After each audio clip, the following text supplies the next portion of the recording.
Hello guys, and welcome back to the channel. So I just installed the full screen CarPlay in my XC60, and now I will go through the system.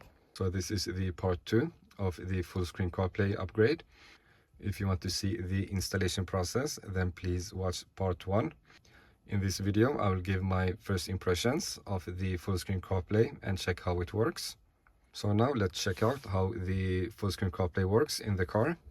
So now we can test out the system and how it works. To get to the full screen CarPlay, we have to long press the home button like that.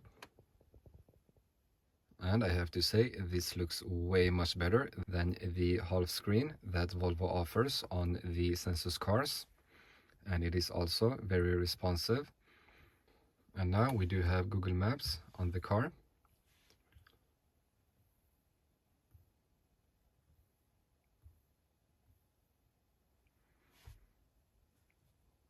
And we also have the Waze app. One thing that I don't like right now is that it is too bright. So let's change that. So we'll change it to the dark. Even for the maps, we'll go dark. And now this looks much better than the bright. I like this way much more when it's a bit darker. It was a bit too bright for my taste. But like I said, we do have full screen Google Maps now, Waze, and I've also tested the Spotify app. Unfortunately, I cannot play any music since the video will get a copyright issue if I do. And there was absolutely no drop in sound quality.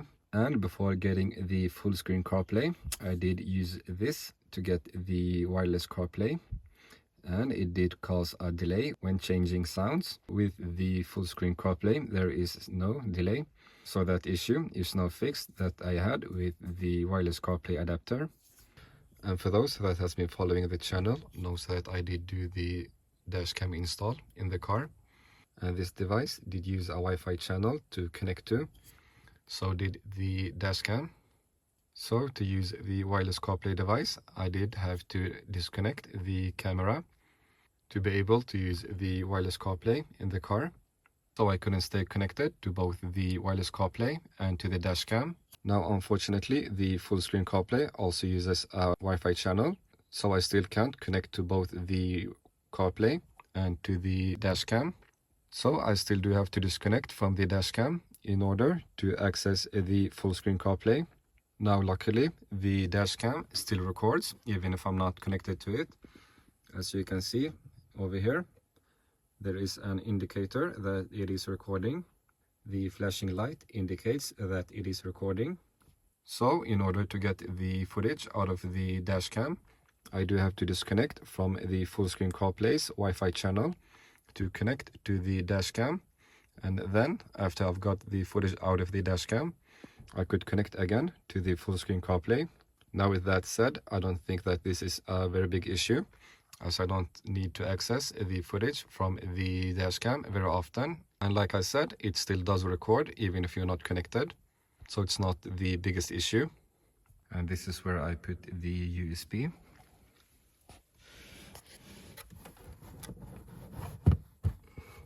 I hid it under the carpet, just like this. So it's always accessible when I ever need it, or in case of updates. And I didn't install any mic since I am using the original Bluetooth audio from the car itself. So I am using the mic that's built in the car instead.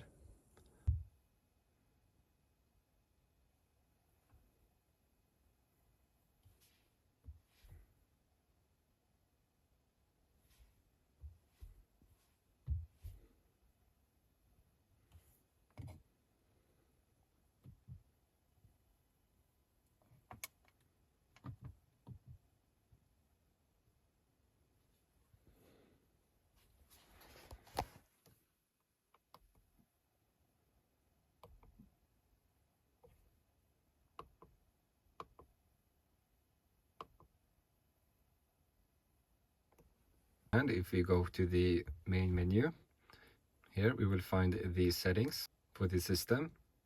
So if we go to settings, here we can find some information, change the language, use some UI settings, change the driver position, left or right. I'm not sure what this does. And we can even change the background.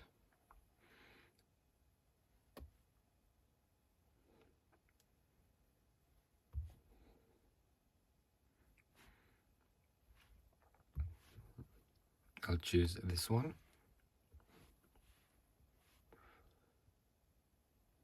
And we have some advanced features.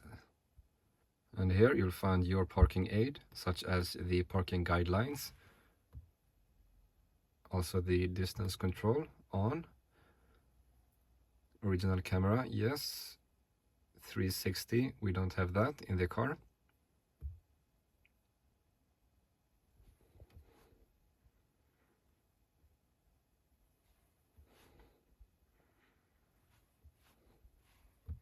And the Wi-Fi channel, and we have the Wi-Fi channel over here,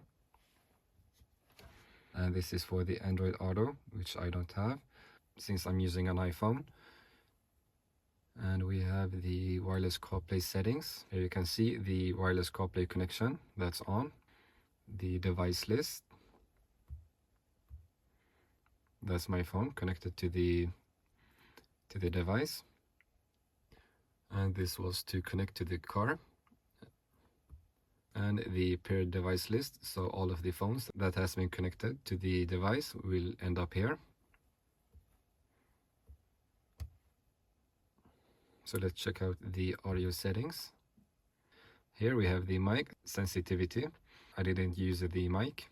I am using the original mic, and I'm also using the original Bluetooth audio from the car system. And this is probably the cause why there's no drop in the sound quality.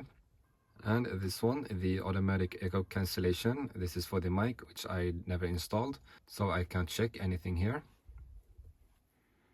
So that was pretty much it for the settings.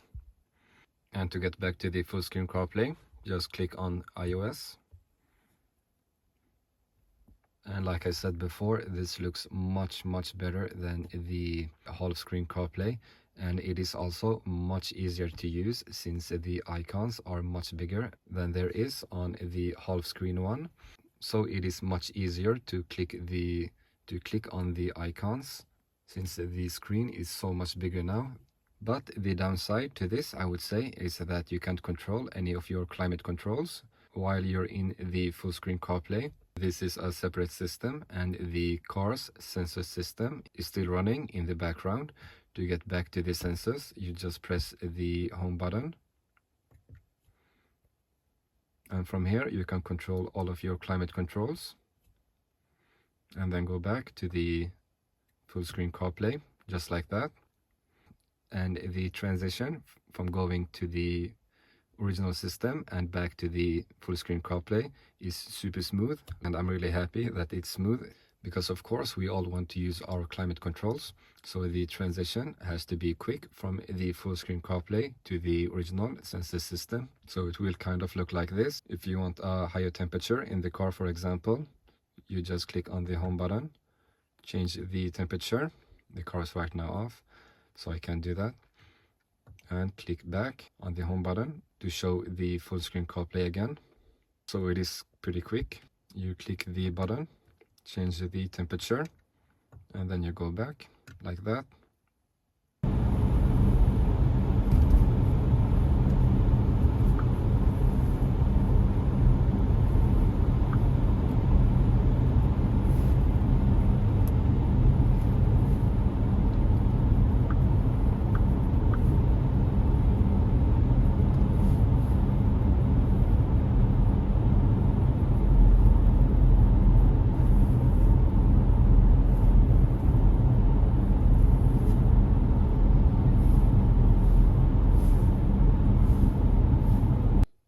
And you do have your messages over here and your contacts.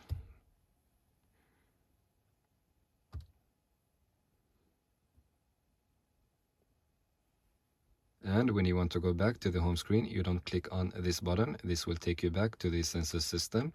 You click on this icon on the bottom left corner. This will bring you back to the home screen. I'll also check right now how the backup camera works while you're inside the system.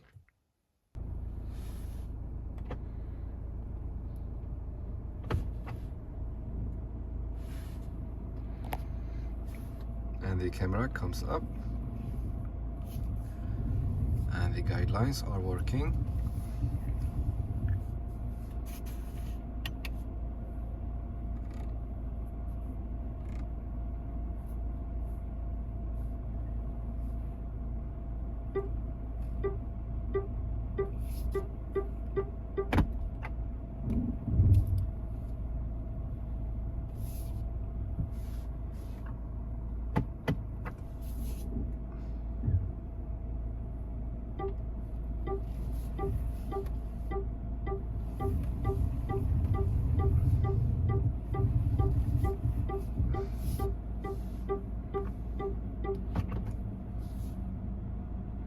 So that was pretty much it for this video.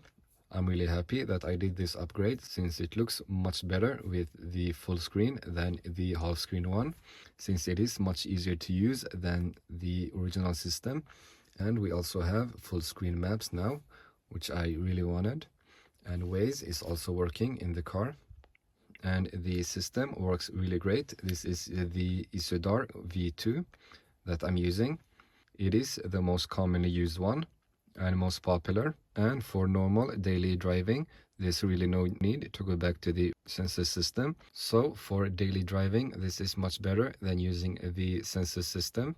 And of course you can always go back to the Sensus system and check on your car.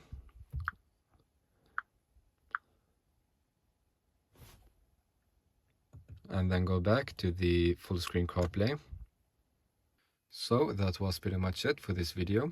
I know that many people had been asking for this video, and like I said before, I really like this new system. And of course, if you have any questions, then please put them in the comments below. And as always, please like and subscribe. Thanks.